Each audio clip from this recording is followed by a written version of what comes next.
What's up, folks? This is Justin with Books, Bricks, and Boards. If you enjoyed my Building with BECMI series, I think you're going to enjoy the video today. This is going to be my first in an ongoing series that I'm calling Beyond the BECMI Boxes. This is going to explore all manner of products that were released for the basic lineup after Frank was done with his boxes. Today, I'm going to explore that age-old question of what happens when you allow your players to play the monsters. I'm a monster. Rawr! So without any further ado, let's get into it.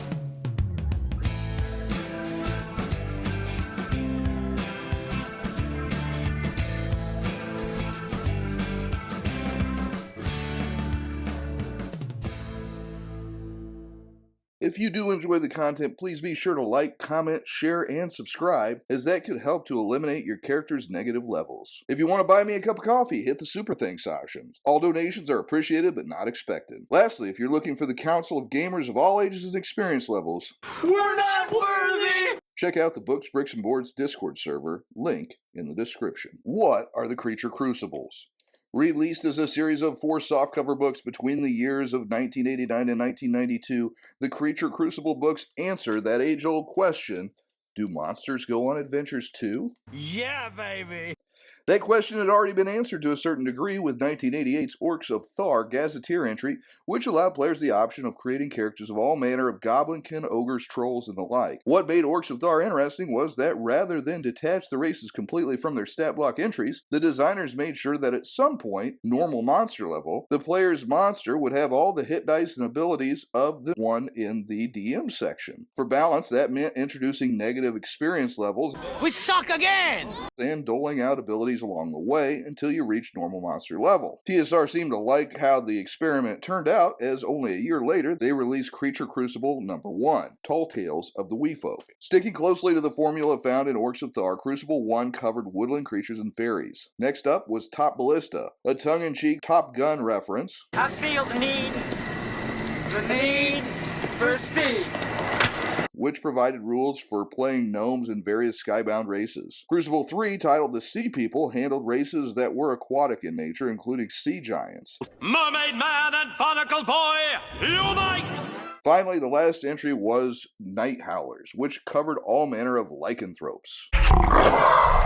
Between the 4 books, 39 new races class options were added to the BECMI game. As you may have guessed, not all were created equal. The books provided a good deal of advice on adding these to your game, as well as discussion about using the rules to create more memorable enemies instead of characters. Additionally, there was a fair bit of world building, retconning to explain how these races fit into the known world, and some pre-built adventures to get your campaign rolling. I think most of the time, running a group of similar monsters makes more sense than a single one in a group of normies, but there are exceptions. Some of the entries, as alluded to earlier, just aren't a lot of fun at the table, especially at high levels. For most, once you pass normal monster level and you have all your cool abilities, you pretty much cap out in growth. You gain some hit dice, though not always every level, and that improves your to hit bonus, but as far as gaining new abilities, that often ends once you hit normal monster level. It's not all that different than being a fighter, I suppose, and like being a fighter, weapon mastery rules help to remediate the problem. I also need to make an exception for casters, which can become quite powerful. While some creatures are automatically casters, most have an option to add levels of shaman, think clerics without turning, or wokani, think magic users, even after play has started. Spell lists are restricted, but it is still very rewarding to pick up 6 or 7 levels of casting to add to a monster's normal abilities. This option is, for me at least, what makes choices like the Centaur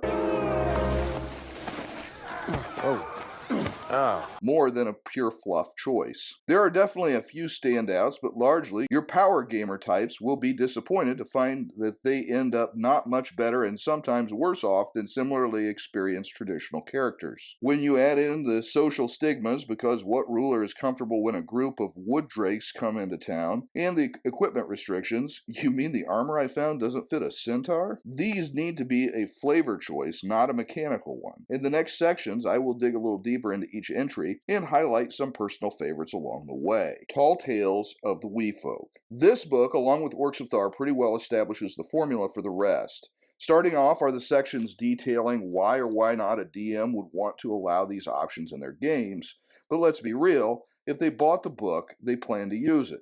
Next, there is a brief list of minimum and maximum attribute values for all new classes, as well as a brief discussion of what attributes mean. Basically, the mechanical bonuses stay the same, but in some cases, common sense must be used. An 18 strength human is nowhere near as strong as a 10 strength Trent. The Trent's strength is reflected in its natural attacks as its natural constitution is reflected in its hit dice. In cases like this, the scores are relatives to similarly gifted creatures. It's a bit hand-wavy, but I like it as it doesn't reinvent the wheel. We also get a discussion on languages, natural armor, initial hit dice, and level advancement. Which is to say, if you want to play an 8-hit die creature, you don't start fully mature. You have to buy off some negative levels to get there.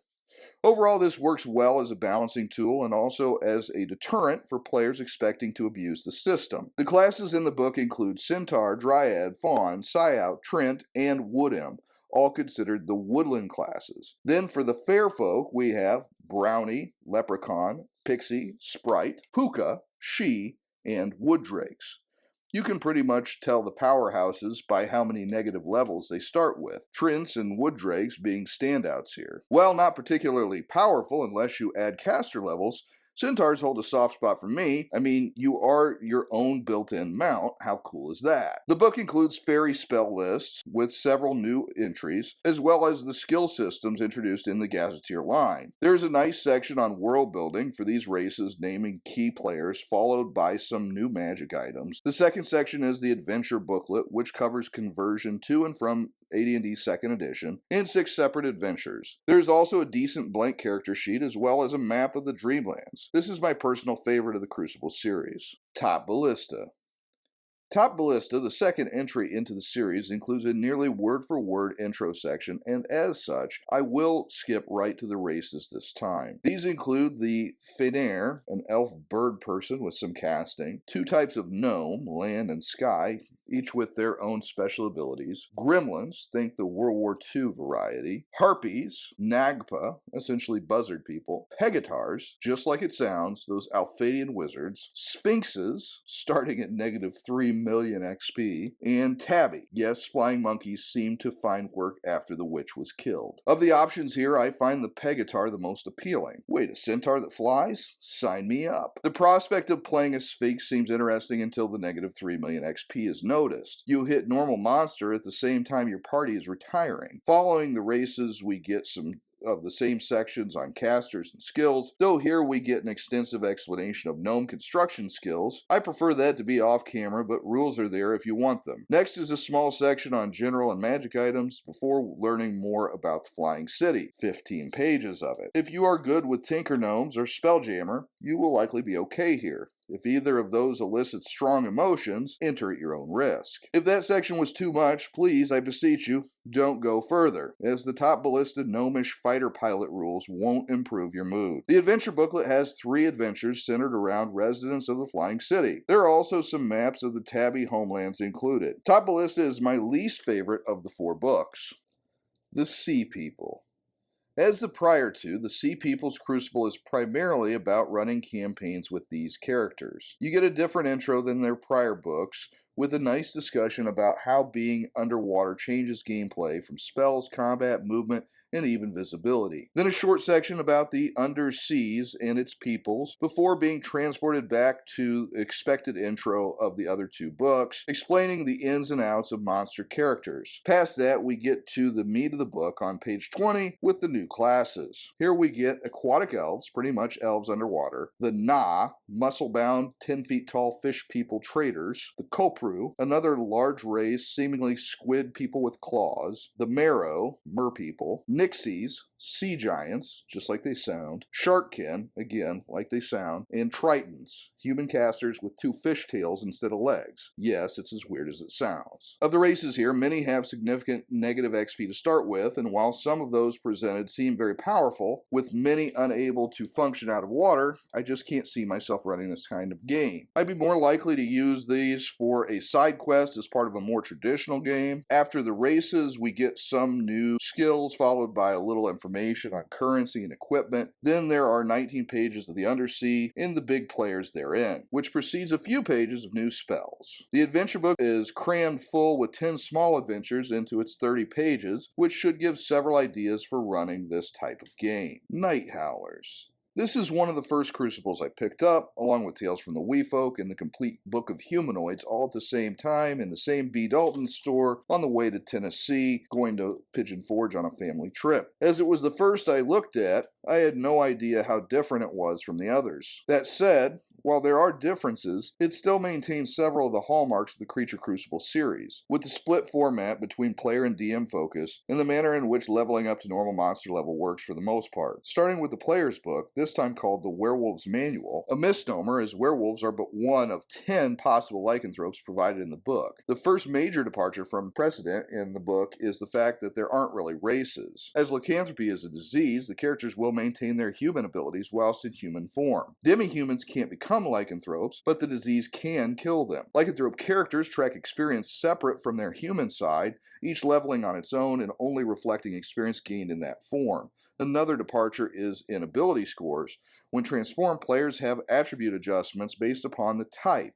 For example, werewolves gaining strength and constitution, but losing wisdom and charisma. Each type has its own new modifiers, and there is a notation that strength mods don't impact hit and damage for normal attacks, followed immediately by an optional rule that says strength mods can affect hit and damage rolls. I don't mind either route, but as written, it really seems like TSR just couldn't make up its mind. Another side note about these ability modifiers, it kind of undermines the hand-wavy nature of the "it's all a relative" explanation in the prior Crucible books. Not a big deal, just inconsistent, and seems more the route that AD&D would take, where ability mods were very common. As a note about the separate XP advancement, I think it represents duality of lycanthropy, kind of Jekyll and Hyde, separate people in one body thing. That said, it also makes it pretty impractical to manage at a standard table. Like the Sea People, I feel like this either needs to be a whole party of were-creatures, or in a higher level campaign where the player is effectively always the were-creature and the human side is like a weak alter ego. His Bruce Banner, if you will. I can see that being an interesting way to provide intrigue into a game using tropes from comic books. Unfortunately, where trouble comes into paradise is that, at least initially, lycanthropes have very little control. They change involuntarily related to the cycle of the moon and struggle to change voluntarily, not able to do so at all during the day, for example. This limitation goes away as they gain experience, with werewolves being able to change in the day after gaining 6,000 XP. To put that in perspective, clerics at 6,000 XP reach 4th level and can cast 2nd level spells, while werewolves are finally able to adventure at daytime. There are definitely pros and cons to being a werewolf. That same 6,000 XP werewolf only takes a quarter damage from normal weapons, not magic or silver. They have a natural AC of 6, 3d8 hit points, and a natural attack of 2d4 damage with their bite. Unfortunately, if you planned on doing any opposable thumb work, none of the were-creatures get a hybrid form until 9th level,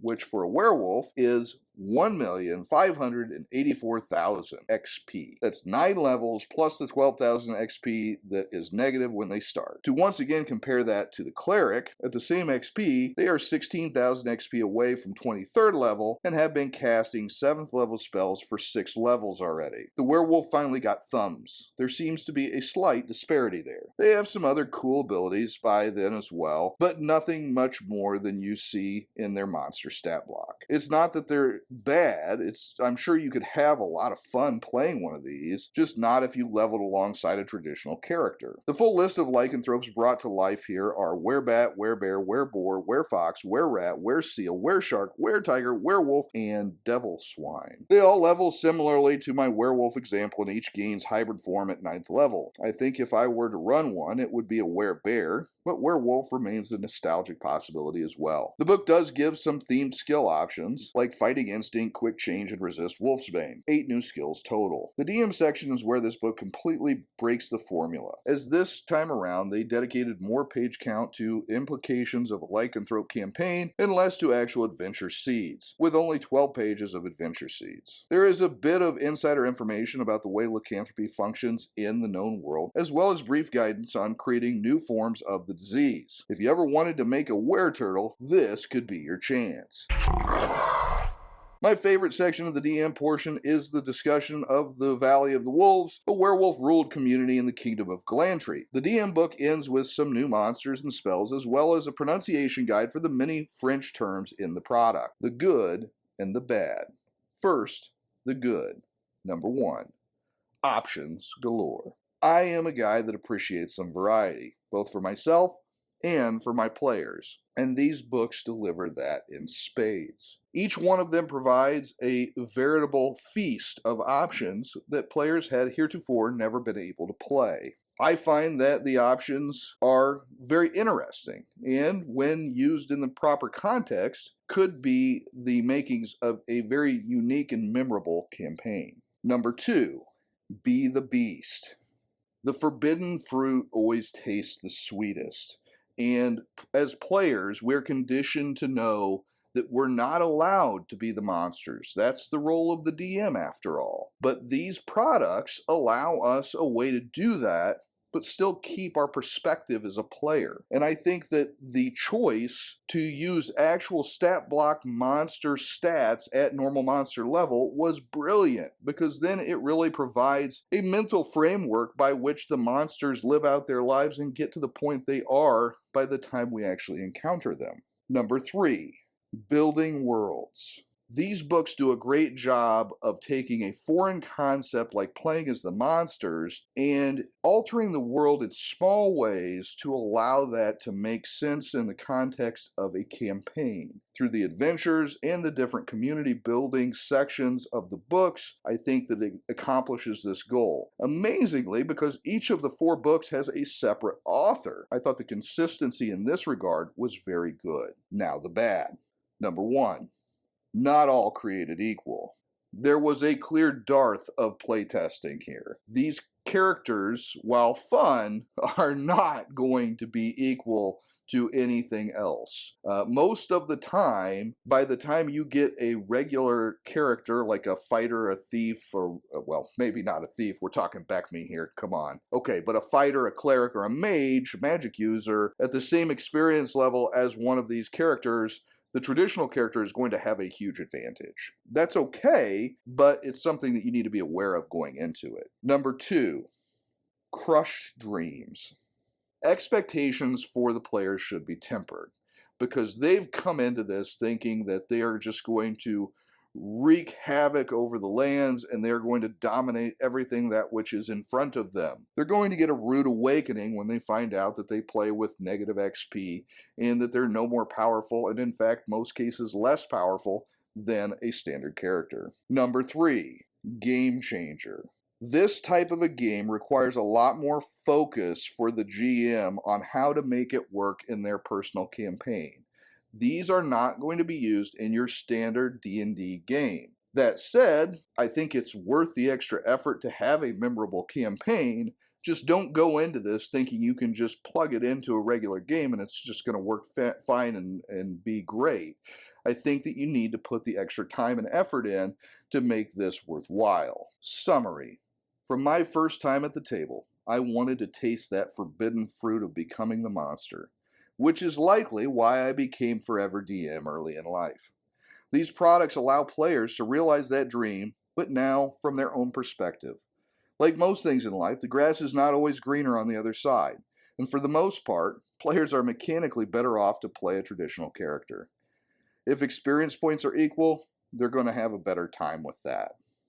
That said, it is going to be worth a small disadvantage to try something different for many, and I love that at a point in their advancement, they all align with the existing monster stat blocks. Put it this way, I am planning a solo play for the channel, and I'm strongly considering a centaur, not because he'd be more powerful, much to the contrary, but rather because he's a bloody centaur.